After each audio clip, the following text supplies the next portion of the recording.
You don't have to be on a gorgeous golden beach to get the flavours of Hawaii.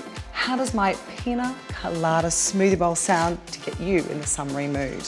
The best smoothie bowls are a combination of beautiful tropical fruits and topped with superfoods.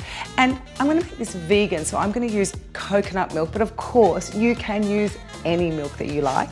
For that tropical Hawaiian flavour, I'm going to add pineapple, banana, and a squeeze of lime. And to sweeten it all up, I'm going to add coconut sugar and a pinch of turmeric for colour. For that warm inner glow, I'm going to add a spoonful of marine collagen powder. There's no flavour at all, so it won't affect the taste, but it will nourish your skin.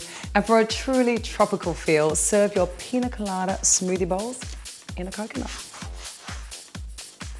And add your superfood toppings. Raspberries, a little bit of toasted coconut, some passion fruit, a pinch of nuts, and some beautiful edible flowers.